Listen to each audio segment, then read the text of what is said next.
एक बार की बात है। भगवान श्री कृष्ण और अर्जुन टहलने के लिए निकले। रास्ते में उन्होंने एक गरीब पुजारी को भीख मांगते हुए देखा। अर्जुन को उस पर दया आ गई और उन्होंने उसे सोने के सिक्कों से भरा एक थैला दिया।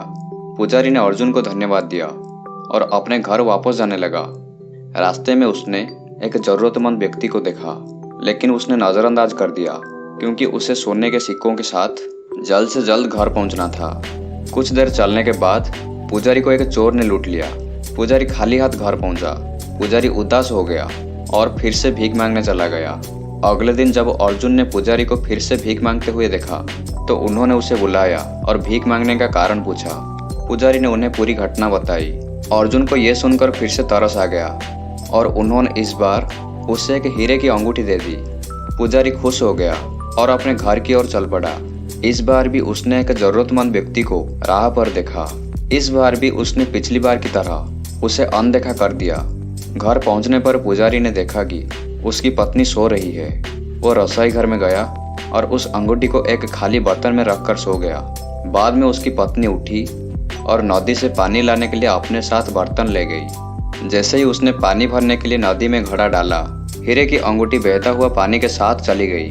जब पुजारी उठा तो वो बर्तन से अंगूठी लाने गया, लेकिन वो आश्चर्य हो गया जब उसने देखा कि बर्तन में पानी है लेकिन अंगूठी नहीं है।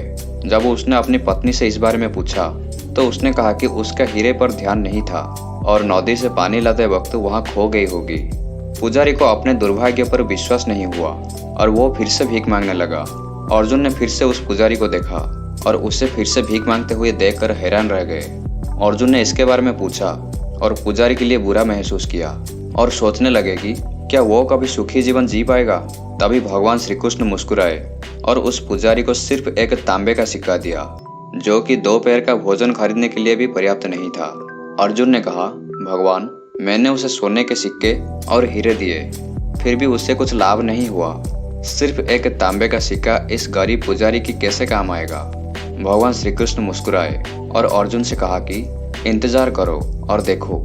घर वापस जाते समय पुजारी ने सोचा कि यह एक सिक्का उचित भोजन खरीदने के लिए भी पर्याप्त नहीं है।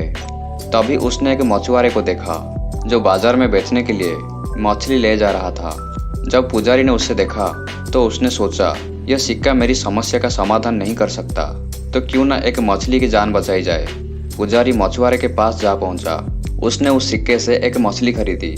उसने मछली को ले लिया और उसे अपने छोटे से बर्तन में रख दिया, जिस बर्तन को वो हमेशा अपने साथ रखता था। मछली पानी के एक छोटे से बर्तन में संघर्ष कर रही थी। अंत में मुंह से एक हीरा फेंक दिया। जैसे ही पुजारी नदी में मछली छोड़ने के लिए पहुंचा, उसने अपने बर्तन में हीरे को देखा। वो खुशी से चिल्लाया, मुझे मिल गया, मुझे मिल गया। उसी समय पुजारी के सोने के 100 सिक्कों से भरा थैला लूटने वाला चोर वहां से गुजर रहा था। उस चोर को लगा कि पुजारी ने उसे पहचान लिया है और उसे सजा मिल सकती है। वो घबरा गया और पुजारी के पास भागा। उसने पुजारी से माफी मांगी और उसके 100 सोने के सिक्कों से भरा थैला वहां लौटा दिया। यह देखकर पुजारी को विश्वास नहीं हो रहा था। अर्जुन ने यह सब देखा और कहा, हे भगवान, अब मैं तुम्हारा खेल समझ गया। इससे हमें यह सीखने को मिलता है कि जब आपके पास दूसरों की मदद करने के लिए पर्याप्त हो तो उस मौके को जाने ना दें। आपके अच्छे कर्म का फल आपको हमेशा मिलता है।